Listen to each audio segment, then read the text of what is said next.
Ndani ya huo ushindi wa mabao 6, sajili zimehusika. Yanga ya moto. Yanga ya moto Hamisi, mwana fainali wa msimu uliopita. Jana Mashujaa wamenishangaza sana. Huyu anajua. Lautaro Martinez ni moja kati ya maforward wazuri kabisa. Yes, ni siku nyingine tena tumekutana hapa mwanamichezo mwenzangu. Nikukaribishe mtazamaji wa FJ TV ndani ya kipindi chako pendwa cha Sport Recap. Utakuwa nami Neema Kayubwa kama kawaida, lakini leo nitakuwa na mgeni gani? Endelea kusalia nasi, na kubwa zaidi kwenye upande wa kitaifa leo tutaenda kumwangazia Yanga ambaye baada ya kutoka kwenye Kombe la Mapinduzi amerudi ligi kuu kwa kishindo zaidi, lakini huko kimataifa tutaenda kumwangazia Arsenal ambaye kwa siku ya leo anarudi kwenye ligi ya mabingwa barani Ulaya. Endelea kusalia nasi, tunarejea muda si mrefu. Bwana, tumerejea na kama unavyoona niko na mgeni kwa siku ya leo. Ni sura ngeni kwako, unaweza kuiona, lakini kama mfuatiliaji wa FJ TV unaweza ukawa unamfahamu kwenye vipindi vingine. Leo nilitamani aje kutuchambulia kwa sababu ni moja ya mashabiki wazuri wa Arsenal, lakini pia ni moja ya mchambuzi mzuri. Ni si mwingine ni Hamisi Suleimani, ama unaweza kumuita Muafrika, lakini yeye pia anapenda kujiita hivyo. Sijui kwa nini, tutamuuliza. Yuko hapa leo atupatie majibu. Muafrika ina maana gani? Kwema? Kwema kabisa. Kabisa. Kabisa. Kwa nini Muafrika? Jina la Muafrika ni la story ndefu sana. Ndefu sana. Kwa hiyo nikisema nielezee inaweza tukamaliza yale mambo ambayo leo ametuweka. Katika wingi kuna zile pointi muhimu. Ni pointi gani moja unaweza kutupa ili hata mtazamaji ambaye huwa anakufuatilia kwenye vipindi vyako vingine leo katika michezo ajue kwamba hili neno lina maana gani? Ya Uafrika bwana, nilipenda kujiita Muafrika kwa sababu kwanza mimi ni mtu halisi kutoka Afrika, lakini pia mimi ni mtu ambaye napenda sana tamaduni za nje. Sio za Tanzania tu peke yake, lakini napenda sana tamaduni za nje. Na kipindi nilivyokuwa nafanya baadhi ya vitu ambavyo vinaonekana ni vya nje, kuna rafiki yangu mmoja alikuwa anapenda sana kuniambia wewe ni Muafrika sana unajua. Kwa hiyo nikaona kama inaweza ikaleta maana hivi nikilitumia hilo jina leo, kesho, lakini hata na baadaye. Sawa, kwa kidogo hicho ambacho katupa kutokana na hili jina ambalo anatumia, basi natumaini kuna mengi ambayo tunahitaji tuyafahamu. Tumtafutie muda zaidi. Tukirudi kwenye masuala mazima ya michezo. Najua unapenda michezo pia na unafuatilia hapa ndani na nje pia. Yanga amerudi kutoka Mapinduzi Cup, amechukua ubingwa na kikosi tumekiona. Lakini pia amerudi ligi kuu siku ya jana, amecheza na Mashujaa FC. Yanga kashinda ushindi wa mabao 6. Ndani ya huo ushindi wa mabao 6, sajili zimehusika mpya. Tunamzungumziaje Yanga ambaye ameonekana kuwa na kikosi bora katika hii misimu minne ambayo ameingia, ama Engineer Hersi amekuwa msimamizi wa kikosi pamoja na timu kwa ujumla? Kwanza ni wapongeze Yanga kwa sababu kitu ambacho wanakifanya sasa hivi tunaona ni next level, lakini pia tunaangalia mifano au tunaiga mifano ya timu ambazo zimeendelea barani Ulaya, tukizungumzia Real Madrid, Barcelona, lakini pia Man City, the way walivyokuwa wana dominate ligi zao kwa sababu ya uwekezaji ambao wanafanya. Lakini pia jana Mashujaa wamenishangaza sana. Kwa sababu Mashujaa ni moja kati ya timu ngumu ya ligi ambayo ukikutana nayo lazima uache point moja, uache point mbili, uache point zote 3 au uende ukachukue alama moja au usichukue kabisa alama. Sijui unanielewa, ila wamenishangaza the way walivyoingia jana, kwa sababu ukicheza na timu kama Yanga unahitaji sana kuiheshimu au kuheshimu upinzani wao. Kwanza ni Yanga ni timu ambayo kwa sasa hivi wamejidhihirisha kuwa wanahitaji kuwa watu wazito au watu wakubwa, wafanye mambo makubwa zaidi barani Afrika, lakini pia na timu yoyote ambayo itakutana na Yanga. Tukirudi kwenye usajili tumeshazoea.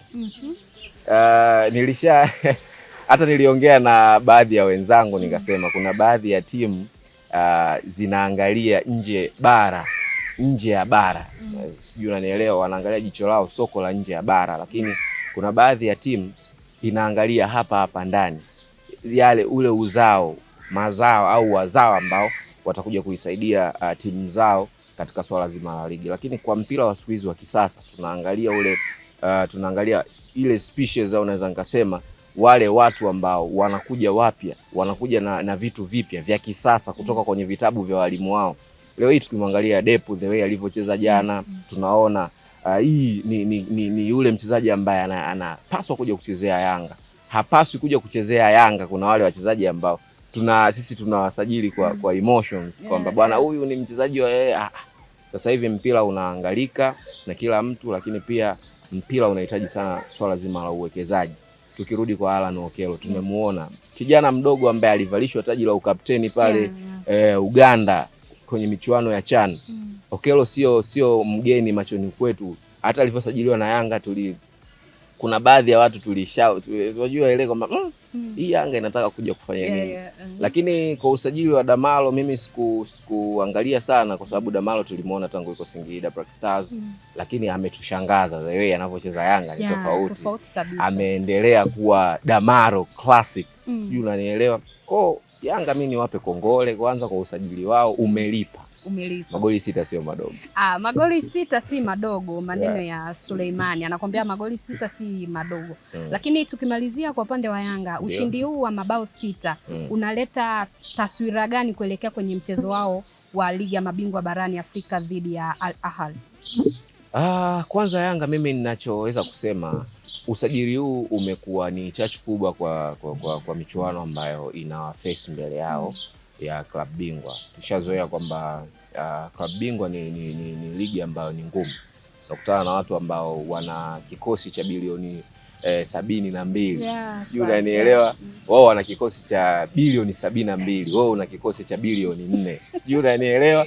Na katika hao watu ambao wamesajiliwa kwa mabilioni ya fedha, ambayo ni mchezaji mmoja tu anauzidi usajili anauzidi, yani anaizidi fedha ambayo ni thamani ya klabu fulani. Sijui unanielewa nikisema hivyo Kayugwa. Ile yani kwa mfano tukimchukulia El Shahat, mchezaji wa Al Ahly, ni moja kati ya wachezaji ambao walisajiliwa kwa pesa nyingi sana, na mchezaji aliyekuwa na thamani kubwa sana Afrika.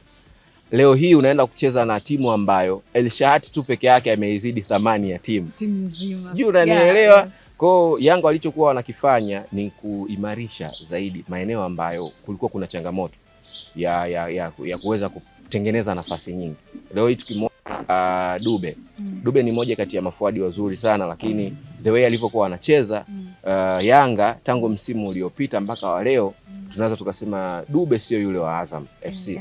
Lakini pia tukiangalia kwenye kuimarisha zaidi safu ya ushambuliaji, kumuongeza Okello, kumuongeza yule Dupe wanaoita Depu.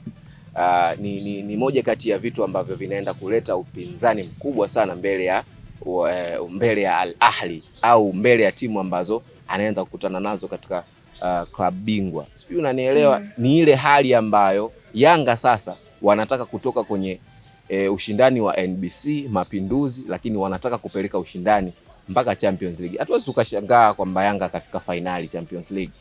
Mimi naweza nikasema Yanga ya msimu huu ni tofauti na msimu uliopita.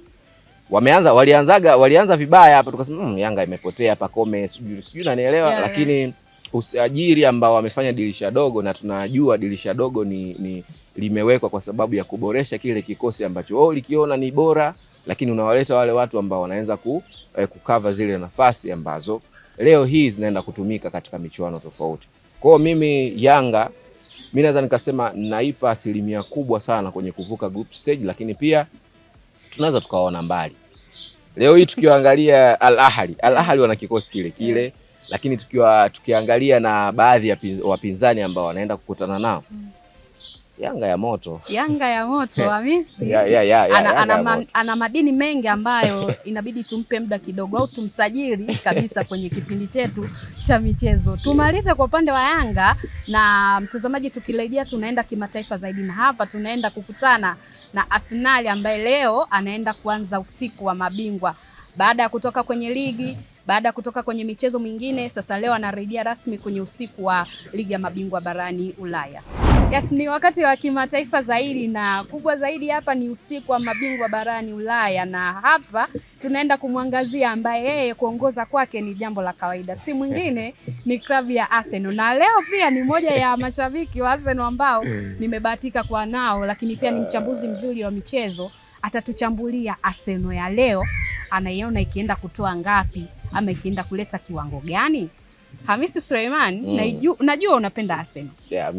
Napenda sana. Yaani hata ukiamka ukifanya hivi yani wewe ni Arsenal. Yeah. Leo anarudi kwenye usiku wa mabingwa barani Ulaya dhidi ya Inter Milan.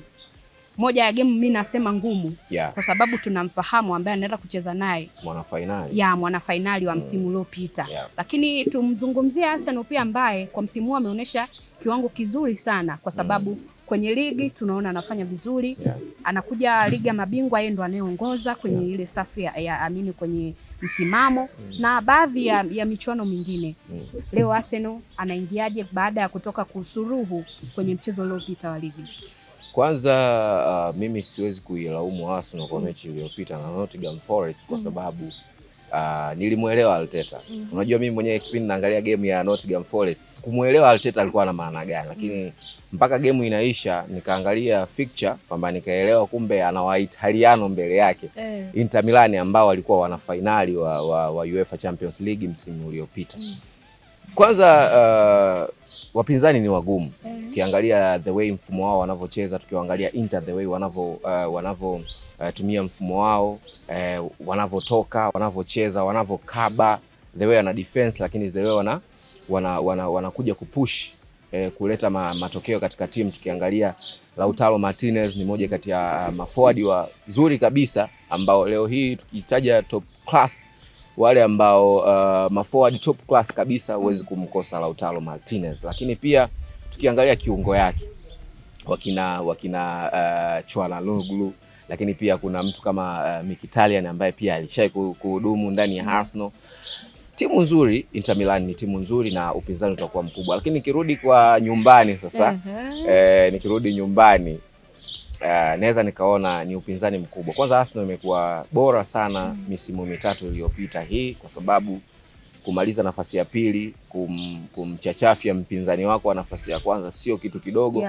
Lakini pia the way approach mpya ambayo amekuja nayo Arteta kwenye usajili, kwanza kumsajili Madueke, kumsajili Victor Gyökeres, lakini pia tukizungumzia watu kama kina Zubimendi, wakina Merino ni watu ambao wanaisaidia, wanaipa impact kubwa sana timu ya Arsenal. Leo kwa ninavyoona the way Arsenal wanakuja ni tunarudi tu kwenye michezo miwili iliyopita. Kwamba Arteta anaweza kaja na mfumo wake ule ule wa 4-3-3 lakini kitu ambacho kinamsumbua sana Arteta sasa hivi ni kukosa beki wa kushoto. Kwa sababu tunaona Timber anatoka upande wa kulia anakuja kucheza upande wa kushoto ambao sasa hivi ukiangalia Lewis Kelly hana kile kiwango ambacho alikopo nacho msimu uliopita kukutana na Real Madrid, lakini kukutana na wengine ambao walikutana nao Champions League.